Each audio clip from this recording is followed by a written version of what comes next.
했습니다. 과로로 죽는 건 인간뿐이다. 깊은 만족감과 충만함을 주는 일일수록 절제된 자세를 유지해야 된다. 그러니까 과로사라는 것이 그 명암이 있죠. 우리가 열심히 일하는 것과 함께 또 시대적으로 어려운 점들이 있는데, 근데 중요하고 또 충만함과 만족감을 주는 활동일수록 절제를 해야 된다. 근데 여러분 이게 쉽지 않죠. 그러니까 과자가 붙은 거는 다 안 좋은 것 같아요. 그죠? 과로, 과식, 뭐 이런 건 다 과속. 오늘 오시는 분들 과속하지 말고 천천히 오십시오. 과자가 붙은 것은 어쨌든 다 좋지 않은 것 같습니다. 그런데 여러분 이게 왜 많이 우리가 말해질까요? 어렵기 때문에 그렇습니다. 멈추는 것이 어렵다라는. 여러분 오늘 우리가 읽은 말씀 보면 예수님의 12 제자들이 예수님께 모여서 30절에 자기가 행한 것과 가르친 것을 낱낱이 보고했다. 무슨 일이 있었는가 보면은 6장인데 그 앞에 6장 12절 13절 보시면 6장 앞에 12절 13절 보시면 예수님이 제자들을 파송하면서 귀신을 쫓아내는 권능을 주시면서 이제 각 마을로 보내시는데 12절에 제자들이 나가서 회개하라 전파하고 많은 귀신을 쫓아내며 많은 병자에게 기름을 발라 고치더라. 예수님이 제자들한테 귀신을 쫓아내고 병 고치는 권능을 주시고 보내고 제자들이 가서 하나님 나라의 복음을 전파하고 그러자 귀신이 물러가고 축사되고 사람들이 정신이 온전해지고 예수님이 행하셨던 것처럼 수많은 병자들을 고치고 치유가 되는 그런 기적들을 경험하고 와서 지금 여러분 예수님한테 예수님 이런 일이 있었습니다라고 이제 보고를 하는 겁니다. 그럼 얼마나 위대한 일입니까? 복음 전파와 정신과 온 전인, 정신, 육체 모든 그 절대적인 필요, 그들이 어떻게 할 수 없는 삶의 어려움 가운데 있는 그 사람들을 치료하고 치유하고 구원하고 하는 그 엄청난 일을 한 것을 보게 됩니다. 여러분 어떤 마음으로 보고했을까요? 여기에는 나와 있지 않지만 누가복음에 보면 예수님이 12제자 말고 이제 70제자를 보내는 장면이 나오는데 그들도 동일한 일을 겪고 와서 얼마나 들뜨고 흥분하고 그랬는지 예수님 저희들이 사역하고 갔을 때 귀신이 하늘에서 떨어지는 것을 봤습니다. 귀신이 물러가고 그래서 이 사람들이 들뜨고 흥분하고 여러분 기세가 등등하고 하는 그 엄청난 그 흥분 속에 이 보고를 한 것이 여러분 상상이 됩니다. 근데 여러분 그 다음에 어떤 일이 일어날까요? 이제 이 충만하고 그야말로 사람들이 자신들에 의해서 이 절대적인 어떤 필요들이 채워지는 것을 보면은 계속해 나가야 된다라는 그런 생각이 있을 겁니다. 그럼 그 다음에 예수님이 이 제자들을 보낸 다음에 보고를 받고 예수님이 뭐라고 이 보고에 응답을 했을 것 같습니까? 이렇게 상상이 되죠. 수고했다. 야, 근데 이제 시작이다. 이제 시작이죠. 공생애와 제자들이 이제 사역이 시작이죠. 수고했다. 시작이다. 네 긴장 놓치지 마. 이제 시작이야. 물 들어올 때 노져야 된다. 막 이렇게. 땀 날 때 뛰어야 돼. 막 이렇게 얘기할 수도 있겠죠. 그리고 많이 들었던 겁니다. 그러냐? 다른 마을로 가자. 지금 지체할 시간이 없다. 더 열심히 해야 된다. 계속 달려야 된다. 지체할 시간이 없다. 위대한 일, 지금 12제자도 너희들밖에 없냐? 이 위대한 일은 아니냐? 하나님이 맡겨주시네. 다른 일도 아니라 하나님이 맡겨주신 일이고 이것보다 위대한 일은 없다. 그러니까 이 위대한 일을 멈춰서도 안 되고 계속 진행해야 된다. 그렇게 여러분 우리는 격려를 받고 또 그렇게 칭찬을 받는 것이 익숙합니다. 잘했다. 더 열심히 해라. 근데 여러분 예수님이 반전의 명령을 내립니다. 31절 우리 다 같이 한번 읽겠습니다. 시작. 이르시되 너희는 따로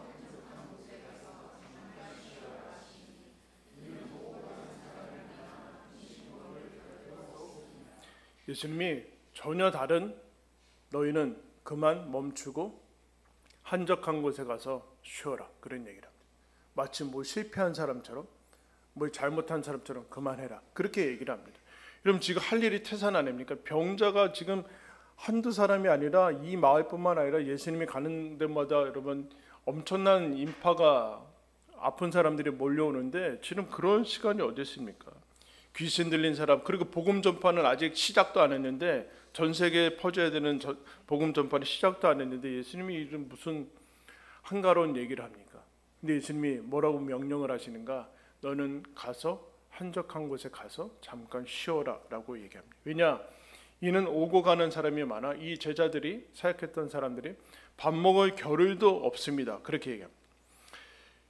이런 한적한 곳이라는 것은 그 공간을 얘기하는 것은 아니지만 어쨌든 우리는 공간을 이제 한적한 곳, 좀 떨어진 곳으로 가는, 소음으로부터 좀 자유로운 곳. 여러분, 우리가 살다 보면은, 계속해서 일상을 살다 보면은 수많은 요구와 여러분 요청에 시달리게 되죠. 어쩔 수 없죠, 여러분. 그것이 나쁜 것이 아니라, 그러나 그것으로부터 조금 분리된, 수많은 소음과 요청과 그것으로부터 분리된 곳으로 가라라고 얘기합니다. 좀 한적한 곳이라는 것은 이제 제자들이 뭐 그 옆에 있는 빈들로 가게 되는데, 좀 담백한 곳이라고 얘기할 수 있죠. 또 어떤 사람이 그러더라고요. 담백이라는 그 한자를, 담자가 어떤 한자냐면은 물수변에 불화가 2개 있습니다. 물수에 불화가 2개 있는 게 담자예요. 아는 척하세요. 물수 3개짜 이 물수변에 불화가 2개 있어요. 그럼 뭐요? 불이 2개나 있는 그 불을 물로 끄는 게 담백해지는 거죠. 불이 없을 수는 없어요. 이 열기를 끄고 담백한 곳으로 가라. 그런 심심한, 어떻게 보면 심심한 곳으로 가는 거예요. 제일 그런 곳이 어딜까요? 자연이죠, 사실은 여러분. 자연. 꾸며진 그런 것이 아니라 우리가 도시화로 인해서 자연을 몰아냈는데, 그죠? 신기하죠? 도시화로 인해서 자연을 몰아냈다가 이제 다시 자연을 인공적으로 가져와서 이 거주지에 심는 그런 좀 오류를 보내고 있는데, 어쨌든 자연이 담백하고 심심하고 한적한 곳. 여기는 이미 도시화가 이루어지지 않았기 때문에 빈들이나 산으로 가면 한적한 곳이 됐죠. 오늘날에 여러분, 한적하고 그 한적한 곳으로 가기 위해서는 어떻게 하면 될까요? 아주 쉬운 방법이 있어요. 자연으로 떠나지 않아도 돼요. 휴대폰을 끄면 돼요. 휴대폰은 여러분의 의사를 묻지 않습니다. 그리고 계속해서 문자나 톡이 오고, 그리고 계속해서 몇십 번, 하루에도 몇백 번씩 그것을 계속해서 이제 만지게 되는데, 그것이 엄청난 피로를 가져오죠. 그것으로부터 끌 때 텔레비전이나 휴대폰이 없는 곳이 여러분 조용한 곳이죠. 근데 불안하죠, 여러분. 제자들이 이 한적한 곳으로 가라, 그렇게 가라라는 것은 분리가 일어나야 됩니다. 그럼 동일한 이곳에 있을 때 이 자세와 이 공간에서는 여러분 사람이 뇌가 변화를 느끼지 못해요. 자세를 바꾸든 옆방으로 가든 옮겨야 돼요. 가야지만 여러분 의식적으로, 심리적으로 분리와 이런 이동이 일어납니다. 한적한 곳으로 가라. 잠깐 가라는 거죠. 영원히 가라는 게 아닙니다. 잠깐. 근데 여러분, 이 잠깐이 어렵죠? 잠깐이 어려워요. 잠깐 쉬라는데 못 쉬어요. 불안하거든요. 이 잠깐, 이거 놓치면 내가 뒤떨어질까봐, 공부 떨어질까봐, 이거 잠깐 못 쉬거든요. 잠깐 가서 쉬어라. 그게 시간이 멈추는 시간이다. 시간이 멈추는 시간을 경험하게 될 것이다. 그래서 여러분, 세상에서도 그래요. 행복은 강도가 아니라 빈도다. 아주 일생에 한 번의 행복을 느끼려고 그렇게 하면 안 되고, 행복은 아주 소소하게 빈도로 느껴야 된다. 빈도로. 그러니까 쉼도 빈도를 느껴야 되죠. 여러분, 요새 우리 아이들은 수업 몇 분 해요? 중학교 40분 하고 몇 분 쉬어요? 40분 쉬어요? 40분 하고 한 10분 쉬나요? 그 왜 쉬어요, 여러분? 그 쉬어야 되는 거예요. 40분 하고 10분 쉬고, 하루에 뭐 그렇게 쉬는 거죠. 일하다가도 50분 하고 잠깐 10분 쉬어야죠. 9시부터 12시까지 계속 하고 잠깐 점심시간에 쉬고, 그거는 안 돼. 잠깐 10분 5분씩 쉬고, 일주일에 주일은 쉬고. 그 여러분, 유대 이스라엘 보면요, 하나님이 도대체 뭘 하라고 하는 건지, 안식일 날 쉬어야 되고, 월삭 1일 날 쉬어야 되고, 절기마다 막 일주일씩 쉬어야 되고, 그리고 안식년 쉬어야 되고, 그리고 신년 쉬어야 되고, 언제 일하라는 건지 계속 쉬라고 그래요. 계속. 그래도 엄청나게 많이 중간중간에 쉬라고 하거든요. 근데 그 이유가 있다. 50분에 10분 쉬고 일주일에 하루 쉬고 그리고 한 달에 하루 정도 쉬고 1년에 1, 2주 정도 쉬는 것은 하나님께서 주신 뭐라고 하는가? 명령이다. 근데 여러분 왜 쉬라고 합니까? 이 제자들이 지금 사역하다가 중요한 일이죠. 밥 먹을 겨를도 없다. 밥 먹을 겨를도 없다. 밥 먹을 겨를이 없다라는 것은 여러분 겨를이라는 뜻은 의존명사인데 겨를이라는 것은 따로 쓰이지 않고 이렇게 밥 먹을 겨를이 없다. 쉴 겨를이 없다. 이것의 준말은 뭐예요? 결이죠. 잠결에, 얼떨결에 이런 뜻입니다. 그래서 겨를이라는 뜻은 일을 하다가 쉬게 되는 틈 사이를 의미합니다. 사전적인 의미예요. 겨를이 없다. 그러니까 결이 없는 것이죠. 그러니까 쉬라는 얘기는 지금 밥 먹을 겨를이 없으니까 쉬라는 얘기는 한번 따라했습니다. 삶의 결을 만들어라. 삶의 결을 만들어야 돼. 결과 그 결은 좀 다른 뜻인데 어쨌든 너희들 삶의 결을 만들어야 돼. 삶에는 겨를이 있어야 된다. 그렇지 않으면 위험하다. 삶의 결을 어떻게 만들 것인가? 그게 쉼이다. 하나님의 명령이다. 멈추고 천천히 느리지 않게 느긋하게 해야 된다. 느린 것이 아니라 느긋하게 천천히 그 속도를 회복해야 된다. 오늘날에 여러분 파괴적이고 소모적이고 소비적이고 물질적이고 경쟁적인 휴가와는 다르죠. 오늘날의 휴가는 경쟁적이고 다 물질적이에요. 그리고 소비적이고 파괴적이죠. 꽉꽉 채워져 있고 그 얼마만큼의 물질을 쓰고 소비를 하는 것에 초점이 맞춰져서 그 휴가는 갔다 와서 쉬어야 돼요. 집이 제일 좋아요. 갔다 와서 쉬어야 돼요. 그것과는 다르다 알아라. 한적한 곳으로 가라라는 얘기는 공간의 결을 만들어라. 잠깐 쉬라는 얘기는 시간의 결을 만들어라. 쉬라는 얘기는 인생의 삶의 결을 만들어야 된다. 뭐라 그래야 되는데? 주님의 명령이다. 왜 그럴까요? 주님의 명령이 아니면 사람은 결을 만들지 않아요. 하나님의 창조하신 하나님의 명령이 아니면 사람들은 절대 멈추지 않는다는. 근데 여러분 그런 생각이 들죠. 쉬라고? 밥 먹을 겨를이 없다라는 뜻은 무슨 뜻이에요? 그 정도로 바쁘다는 뜻 아니에요. 여유가 없다는 뜻인데 무슨 그런 배부른 소리냐. 그 배부른 소리 하고 있네. 세상 물정 모르고 이렇게 바쁘고 먹고 살기 힘든데 무슨 여유를 가지고 시간을 가지라는 거야. 근데 여러분 예수님이 지금 어느 때 멈추라고 합니까? 지금 제자들이 나가서 그 위대한 사역을 하고 와서 했던 그 첫 번째 보고 속에서 멈추게 합니다. 다시 이동을 시키지 않아요. 겨를이 없고 결이 없는 사람, 여러분 대나무가 마디가 있고 음악이 여러분 마디가 있는데 여러분 그것이 없으면 쉽게 부러지죠. 부러져요. 여러분 책이 있는데 줄 간격이 없이 꽉 붙어 있어요. 읽을 수 있어요? 못 읽죠. 줄 간격이 있어야 되는 거예요. 그러니까 줄 간격이 없이 쉼이 없이 겨를이 없는 삶은 읽을 수 없는 게 아니라 살 수 없는 거예요. 살 수 없어. 한 방에 훅 가요. 한 방에 훅 가는 거예요. 한 방에 그냥 나라죠. 이게 어떻게 나타날까요? 탈진과 질병과 내가 소중히 여기는 것들을 다 잃어버리고 상실한 것에서 나가옵니다. 그럼 멈춰야 되는데 외부에서 멈춰지면 곤란합니다. 고장이 나서 멈추는 것은 기계죠. 여러분, 그죠? 고장이 나야 멈추는 것은 기계인데 이런 고장이 나야지 멈추는 것은 사람이 아니라 사람이 아니죠. 그러니까 스스로 멈출 줄 알아야 된다. 근데 그것이 안 되니까 예수님이 명령으로 내렸어요. 계명으로 아예 주어졌어요. 안식일 같은 거는. 그러면서 예수님이 너희는 따로 가라. 따로 나가는 것은 무슨 얘기인가? 이거는 미리 정해놓아야 된다. 나중에 시간이 나고 여유가 나면은 그 다음에 안 된다. 미리 따로 떼어놔야 된다. 멈춰지면 곤란하다.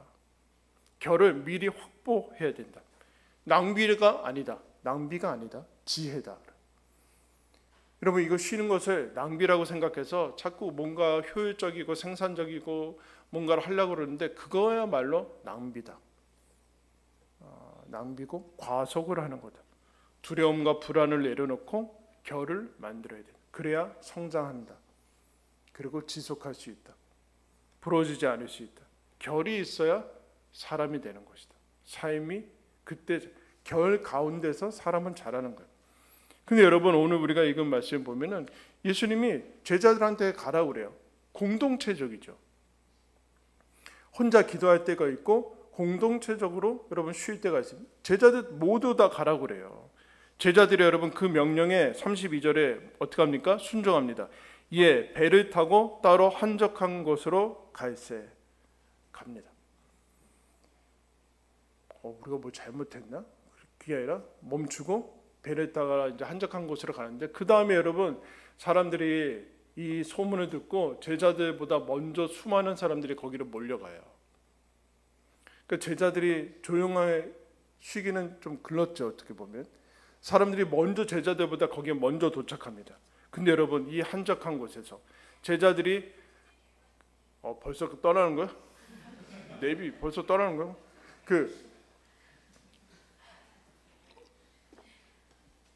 어떤 분이 제가 봤는데 그 내비를 켜고 걸어가더라고요. 내비를 켜고 몇 미터 옆에 좌회전입니다. 그래서 와 이게 뭐